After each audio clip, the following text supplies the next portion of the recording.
The biting wind howled across the Montana territory as Archer Owens pulled his coat tighter, squinting through the blinding snow that had ambushed him on his journey back to the ranch. The year was 1878, and winter had come early and merciless to this unforgiving frontier. He never would have heard the faint whimpering if his horse hadn't spooked, ears pricked toward a cluster of boulders half buried in snow. "Easy, Russet," Archer murmured, patting the chestnut mare's neck. The sound came again, a high, plaintive cry that didn't belong to any coyote or bobcat he'd ever heard. Dismounting, Archer trudged through knee-deep snow, his hand instinctively resting on his Colt revolver. The wind momentarily died down, and he heard it clearly now, the unmistakable mewling of something young and desperate. He rounded the boulder and froze. There, huddled against the stone, was a tiny wolf pup, its fur dusted with snow, nosing helplessly at the still form of a woman. She lay crumpled in the snow, her dark hair spread around her like spilled ink against the white. "Lord Almighty," Archer breathed, dropping to his knees beside her. The woman's face was pale as the snow itself, her lips tinged blue. But when Archer pressed his fingers to her neck, he felt a faint, stubborn pulse. She was alive barely. The wolf pup whimpered again, pressing itself against the woman's side, seeking warmth that was rapidly leaving her body. "Hold on, miss," Archer said, though he knew she couldn't hear him. "I'm getting you out of this cold." He shrugged off his heavy coat and wrapped it around her slender form. As he lifted her, he noticed the blood staining the snow beneath where she had lain, a wound on her side. The pup yipped anxiously, bouncing on its small paws. "You too, little one," Archer said, scooping up the wolf pup with one hand and tucking it inside his shirt. The creature was so young its eyes were barely open, trembling violently against his chest. Getting the woman onto his horse was a struggle, but Archer managed it, climbing up behind her and cradling her against his chest to keep her from falling. The wolf pup nestled in the space between them, quieting somewhat in the shared warmth. "Come on, Russet. Home and fast." The journey back to his modest ranch took nearly an hour through the blizzard. By the time the weathered cabin came into view, Archer couldn't feel his fingers, and the woman had grown alarmingly still in his arms. He carried her inside, the wolf pup still tucked against him, and laid her gently on his bed. Working quickly, he stoked the fire to a roaring blaze and filled his copper bathtub with water heated on the stove. The wound on her side needed tending, but warming her came first. "Miss, can you hear me?" he asked, chafing her hands between his. No response. Making a quick decision, Archer stripped away her frozen clothes, trying to maintain her dignity while working efficiently. The wound on her side was a bullet graze, angry and red but not life-threatening. What would kill her was the cold. He lowered her into the warm, not hot water, supporting her head above the surface. The wolf pup paced anxiously on the floor, occasionally letting out a mournful cry. "She'll be all right, little one," Archer said, though he wasn't at all certain. After the bath, he dressed her in one of his clean flannel shirts and tucked her into his bed with every blanket he owned. He cleaned and bandaged her wound, then turned his attention to the pup, offering it warmed milk from the pantry. The tiny creature lapped eagerly, then curled up beside the woman on the bed, as though unwilling to leave her side. Archer sat in his chair by the fire, watching them both, wondering what series of tragic events had led a lone woman and a wolf pup to be dying in the snow miles from anywhere. The woman didn't stir until the next morning. Archer had dozed in his chair, waking with a start when he heard a soft gasp from the bed. Her eyes were open wide, frightened, and the most startling shade of green he'd ever seen. "Where?" Her voice cracked, dry as autumn leaves. "You're safe, miss," Archer said, standing slowly, hands held out non-threateningly.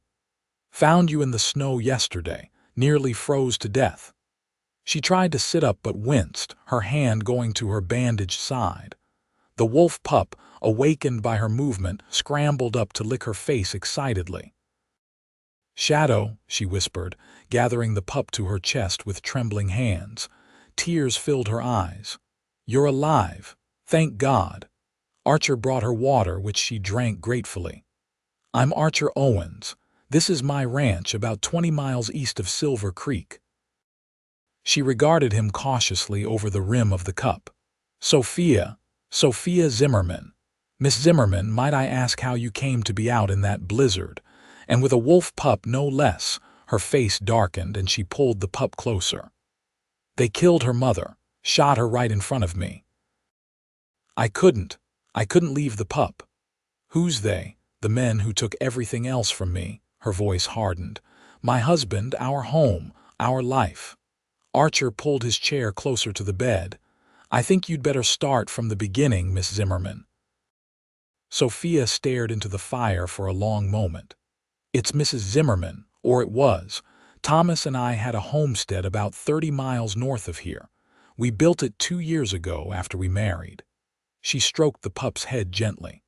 "There's a silver deposit under our land. Thomas discovered it last month. Men came, said they were from the mining company, offered to buy us out when Thomas refused." Her voice broke. "They came back with guns, killed him, burned everything. I ran with nothing but the clothes on my back." Her eyes flashed with anger and grief. "I've been hiding in the hills. 3 days ago I saw them shoot a she-wolf. When they left, I found this pup. Its siblings were already dead from cold." Archer's jaw tightened. Mining companies bullying homesteaders was an all too common story in the territory. "These men, you'd recognize them." "Every face," she said with quiet intensity. "And the bullet wound. One of them spotted me yesterday. I ran until I couldn't anymore." Archer stood, moving to the window to gaze at the snow-covered landscape. The storm had passed, leaving everything pristine and deceptively peaceful. "You'll stay here until you're healed. You're welcome to stay longer if you've nowhere else to go." "I have nothing," Sophia said bluntly. "No family, no home, nothing but debts I can't pay and land I can't protect." The wolf pup whined softly, nuzzling under her hand. "And Shadow," she added, her voice softening. "I have Shadow." "You named the pup already." A ghost of a smile touched her lips. "Found her in the shadows of the forest, seemed fitting." Over the next several days, Sophia regained her strength while Archer tended to his ranch duties. She insisted on helping around the cabin as soon as she could stand, despite his protests. She cooked meals far better than the simple fare he was used to, and Shadow followed her everywhere, growing noticeably each day. "She'll be a handful when she's full grown," Archer commented one evening as they sat by the fire, watching the pup chase a scrap of leather across the floor. "I'm not sure what I'll do with her," Sophia admitted. "I can't keep a wolf." "Maybe not in town, but out here," Archer shrugged. "Plenty of ranchers keep half-wild dogs. She's young enough she might take to domestication, at least partly." Sophia looked at him curiously. "You speak as if I'll be staying here indefinitely." Archer felt heat rise to his face, just thinking aloud. "I know you'll want to move on once you're healed. And go where?" The bitterness in her voice was palpable. "The mining company owns half the judges in the territory. I can't fight them for my land. You could start fresh. Lots of towns need school teachers, or I was a farmer's wife, Mr. Owens. Before that, I helped my father in his general store in Ohio. I'm not educated enough to teach, and I'm not inclined to become someone's servant." Archer was quiet for a moment. "There's another option," he said finally, staring into the fire. "My ranch isn't much, but it's mine, free and clear. 160 acres, good water. I've been saving to build a proper house come spring." She stiffened. Are you proposing some kind of arrangement, Mr. Owens? No, Archer said quickly, flustered. I mean, not like that. I just meant there's work here if you wanted it. Paid work. I could use help with the livestock, the garden when spring comes, and it seems Shadow has made herself at home already. The tension left Sophia's shoulders. I see. I appreciate the offer. I'll consider it. But Archer could tell from her guarded expression that she was already planning her departure. He couldn't blame her. A woman alone had to be cautious, especially with a man she barely knew. He hadn't told her how her presence had changed the lonely cabin, bringing a warmth that had nothing to do with the fire. He hadn't mentioned how he found himself looking forward to evenings by the hearth, listening to her soft voice as she told stories of her childhood in Ohio. Those thoughts remained unspoken. The next morning, while Archer was out checking his cattle, Sophia stood at the window, absently scratching Shadow's ears. The pup was growing rapidly, her awkward paws suggesting she would be large like her mother. Sophia had bathed her properly after the first day, revealing a coat of silver-gray fur with distinctive black markings around her eyes that reinforced her name. "What am I to do, Shadow?" she whispered. The pup looked up at her with intelligent eyes that seemed too knowing for her few weeks of life. Archer had been nothing but kind and respectful. He kept a proper distance, sleeping on a pallet by the fire while she took his bed, despite her protests. He never asked questions that made her uncomfortable, and seemed genuinely angered by the injustice she had suffered. But Sophia had learned the hard way that men's kindness often came with unspoken expectations. Her father had married her off to Thomas with barely a consultation, presenting it as a good match that would secure her future. Thomas had been kind in his way, but he'd viewed her more as a helpmate than a wife, someone to cook his meals and tend his home while he built his dreams. And now she was a widow at 23, with nothing but the borrowed clothes on her back and a half-wild wolf pup as her only companion. Her thoughts were interrupted by the sound of approaching horses. Not one, but several, at least 3 by the sound. Sophia's heart raced. Archer never mentioned expecting visitors. She peered through the frosted window and felt ice form in her veins. 3 men on horseback, approaching the cabin.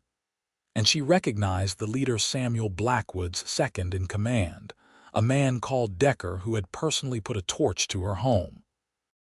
Sophia grabbed Archer's spare revolver from the drawer where she'd seen him place it. She checked it was loaded with shaking hands, then scooped up Shadow and retreated to the back room, closing the door nearly shut, but leaving a crack to peer through. The men pounded on the door, then entered without waiting for an answer. From her hiding place, she could hear them moving around the main room. "Nice little spread," Decker's gravelly voice commented. "Shame if something happened to it." "Looks like Owens has himself a woman," another voice said. "2 plates on the table. Search the place," Decker ordered. "Find her." Sophia's grip tightened on the revolver. Shadow seemed to sense the danger, remaining utterly silent in her arms. The back room door creaked open. A man with a pockmarked face and yellowed teeth peered in. His eyes widened when he saw Sophia, then narrowed with recognition. "Well, well, Mrs. Zimmerman, fancy meeting you here." Before he could shout to the others, Sophia raised the revolver. "Make a sound and I'll shoot." The man smirked, clearly not believing her. "You don't have the spine for it, woman. You burned my home and murdered my husband," Sophia said coldly. "Try me." Something in her eyes must have convinced him. He backed away slowly, hands raised, but the momentary victory was short-lived. The back door of the cabin burst open and Decker himself stood there, his own gun aimed at her. "Drop it," he growled, "or I drop you." Sophia's hand trembled, but she didn't lower the revolver. Shadow growled, a surprisingly threatening sound from such a small creature. "You're going to kill me anyway," she said, surprised at how steady her voice was. "Just like you killed Thomas." "That was business," Decker said. "Your husband should have taken the money. Now, are you going to be smart, or are you going to join him?" The standoff might have ended badly if not for the sound of a shotgun being cocked behind Decker. "I'd reconsider if I were you." Archer's voice was colder than Sophia had ever heard it. "Drop the gun and step away from the lady." Decker froze, then slowly lowered his weapon. "This isn't your fight, Owens." "You made it my fight when you entered my home uninvited," Archer said. "Now all of you out, and tell Blackwood his claim-jumping days are over in this part of the territory." The three men backed out of the cabin, but Decker paused at the door. "This isn't finished. That woman's land is worth a fortune, and Blackwood means to have it." "That land belongs to Mrs. Zimmerman," Archer said, "and she's under my protection now." When they had gone, Sophia's legs finally gave out. She sank to the floor, still clutching Shadow, the revolver falling from her numb fingers. Archer knelt beside her. "Are you hurt?" She shook her head, unable to speak past the lump in her throat. "They won't be back today," he said, gently helping her to her feet. "But Decker's right about one thing: this isn't over." "How did they find me?" Sophia whispered. "Territory's not that big. Word gets around. Someone probably mentioned taking in a woman and a wolf pup." He led her to the table, poured her a cup of coffee. "We need to consider our options." "There aren't any," Sophia said flatly. "As long as Samuel Blackwood wants my land, I'm not safe. And now I've put you in danger too." Archer leaned forward, his blue eyes intense. "There's always an option. The law might be corrupt in Silver Creek, but there's a federal marshal in Fort Benton. If we had proof of what Blackwood's men did, my word against theirs, and Thomas is dead. Maybe not just your word." Archer took a deep breath. "My brother's a lawyer in Helena. He's been gathering evidence against Blackwood for months, similar cases to yours. Homesteaders forced out, mysterious fires, claims redistributed to Blackwood's mining operation." Hope flickered in Sophia's eyes for the first time. "You think he could help me get my land back?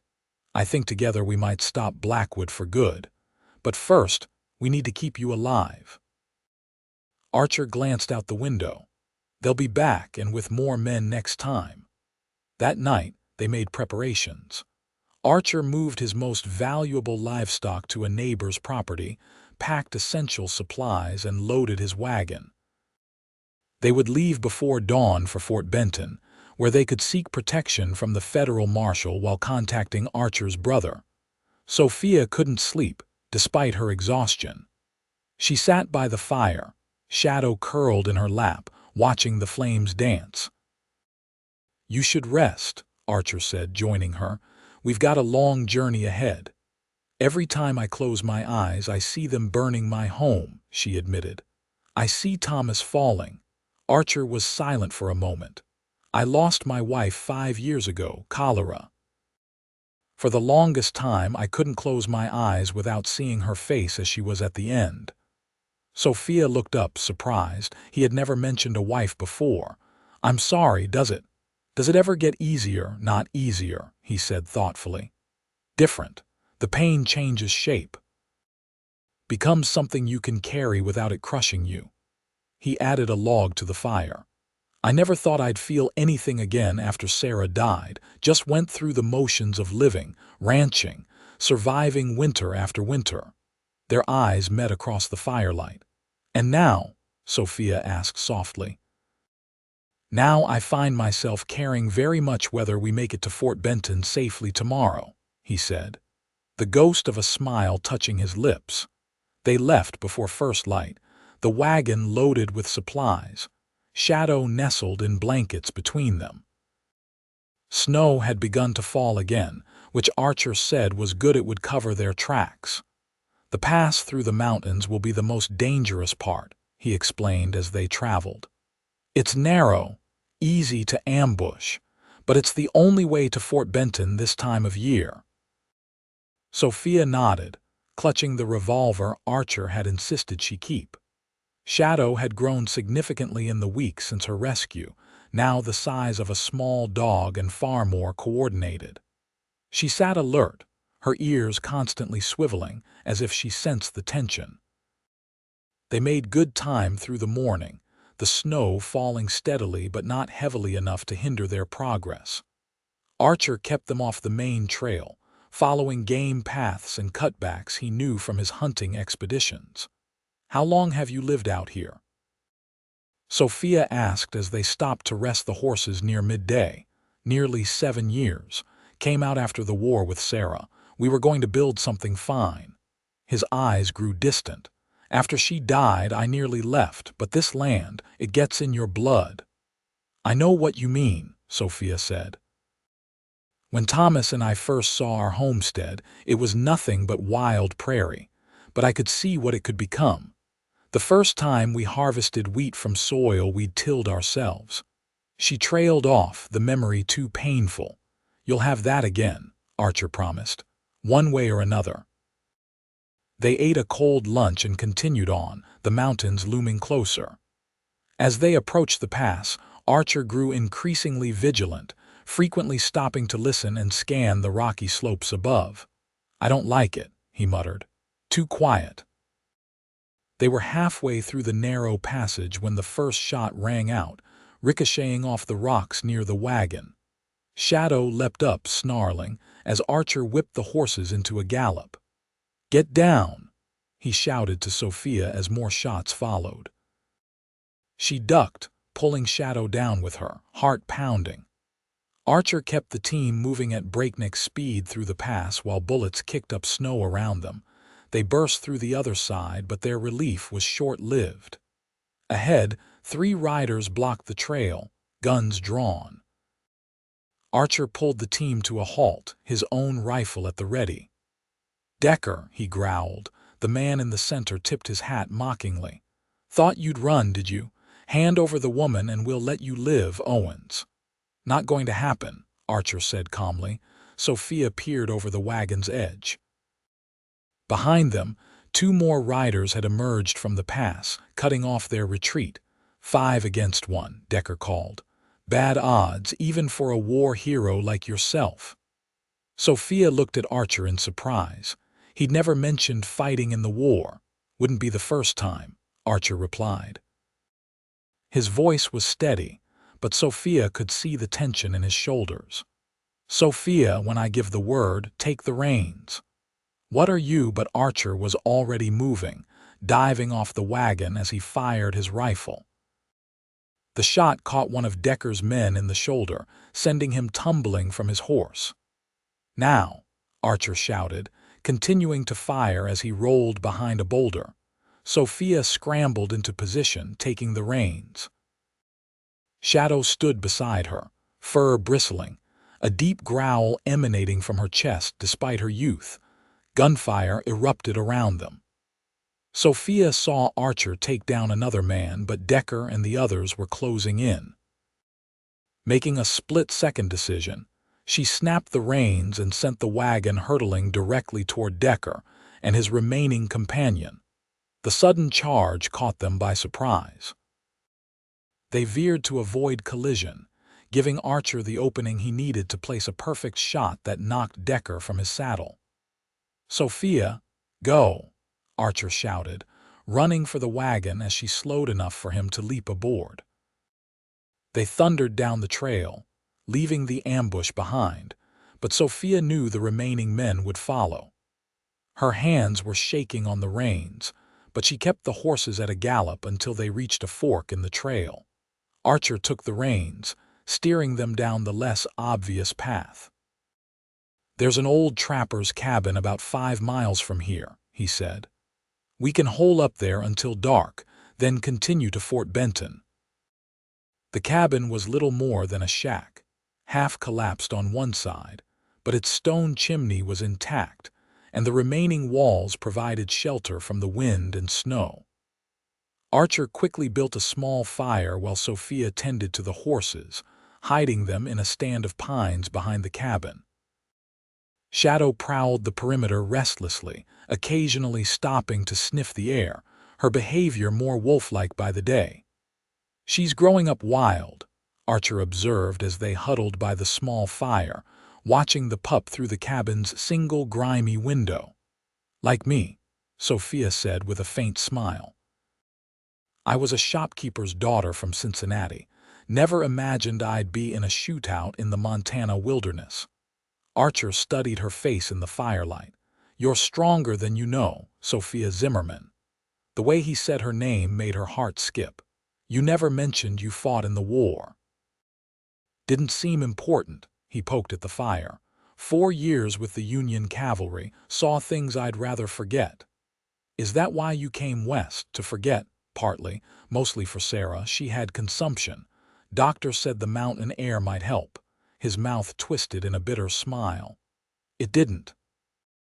Sophia reached out hesitantly, placing her hand over his. "I'm sorry." He turned his hand, intertwining their fingers. "Life gives and takes. I never expected to find you in that snowdrift, Sophia. You or Shadow." Their eyes met, and something unspoken passed between them, an acknowledgement of the connection that had been building since that first day. But before either could speak, Shadow began to growl low in her throat, hackles raised as she stared into the gathering darkness. "Someone's coming," Archer whispered, reaching for his rifle. They doused the fire and retreated to the darkest corner of the cabin. Shadow slipped inside, pressing against Sophia's legs, still growling softly. The minutes ticked by in tense silence. Then came the sound of a single horse approaching slowly, cautiously. "Just one," Archer murmured. "Stay here." Before Sophia could protest, he had slipped out through the cabin's back wall where the logs had partially collapsed. Time seemed to stretch endlessly as she waited, the revolver cold in her hand, Shadow quivering with tension beside her. Then came the sound of voices, Archer's and another, unfamiliar one. "Sophia," Archer called. "It's safe, come out." She emerged cautiously to find Archer standing with a tall man in a worn duster, a silver star pinned to his chest. "Mrs. Zimmerman, this is Marshal Daniel Reid," Archer said. He was on his way to investigate reports of claim jumping when he ran into Decker's men fleeing the pass. The marshal tipped his hat. "Madam, Mr. Owens has been filling me in on your situation. I've been after Samuel Blackwood for months, but victims have a way of disappearing before they can testify." Hope surged through Sophia. "I'll testify. I saw them murder my husband and burn our home." "That's a start," the marshal said. "But Blackwood has friends in high places. We'll need more to make charges stick." "My brother has evidence," Archer said. "Land deeds, witness statements from other homesteaders Blackwood ran off." "Then we'd best get to Fort Benton," Reid said. "Decker's wounded, but he's alive and headed back to report to Blackwood. We don't have much time." They traveled through the night, the marshal leading them along secure trails he knew well. Shadow rode in the wagon, occasionally jumping down to run alongside before tiring and returning to Sophia's side. By dawn, the settlement of Fort Benton was visible in the distance, its wooden buildings a welcome sight after the wilderness. "My office is there," Marshal Reid pointed. "We can send a telegraph to your brother from the station." The town was beginning to stir as they rode in, shopkeepers opening their doors, a few early risers heading to the river landing where steamboats docked during the warmer months. Sophia felt a weight lift from her shoulders as they entered the marshal's office. For the first time since Thomas's murder, she felt safe. Marshal Reid sent a deputy to the telegraph office with a message for Archer's brother, while Archer secured rooms for them at the hotel across the street. "You should rest," he told Sophia, noticing the dark circles under her eyes. "The marshal has men watching the hotel. You'll be safe." But Sophia shook her head. "I need to give my statement while everything's fresh in my mind." For the next hour, She recounted everything: Thomas discovering silver on their land, Blackwood's men making their offer, the night of the attack, finding Shadow, and her own wounding and near death in the snow. When she finished, Marshal Reed looked grimly satisfied. "That matches what we've heard from others. Blackwood's been operating the same way across 3 counties. With your testimony and the evidence Archer's brother has collected, we can bring federal charges." "How long will that take?" Sophia asked. "The wheels of justice turn slow, madam, but they do turn. A few weeks to gather everything, then a trial in Helena." He hesitated. "But I won't lie to you. You won't be truly safe until Blackwood is behind bars, and even then he has associates."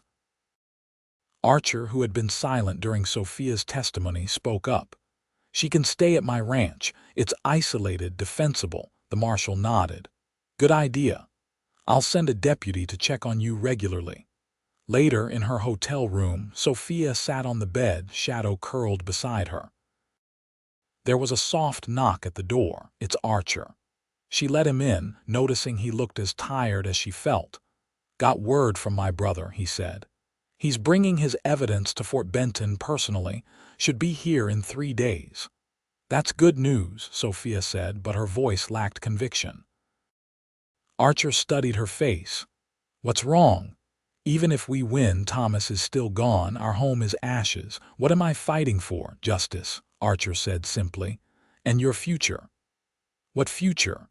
A widow with a half-wild wolf and a silver claim I can't work." Archer took a step closer. "You could sell the claim, start fresh somewhere else. And go where?" The question hung in the air between them. Archer took a deep breath. "You could come back to the ranch, not as my employee, as—" Sophia's heart hammered in her chest. "As what?" "As whatever you want to be. My friend. My partner." He met her eyes directly. "More, if that's what you want too." The words she'd been holding back for weeks rushed to the surface. "I think I started falling in love with you the day I woke up in your cabin and saw you sitting there, watching over me." Archer's face transformed with a smile that took years off his weathered features. "And I think I started the moment I found you in that snowdrift, half dead but still holding on." He reached for her hand.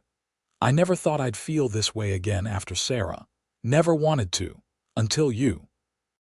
Shadow chose that moment to insert herself between them, butting her head against their joined hands as if giving approval. They both laughed, the tension broken. "She'll need room to run," Archer said, scratching the wolf pup's ears. "Plenty of that at the ranch." 3 months later, spring was beginning to touch the Montana territory. The snow had retreated to the highest peaks, and the prairie was awakening in a riot of wildflowers. Sophia stood on the porch of Archer's cabin, their cabin, now watching Shadow race across the meadow.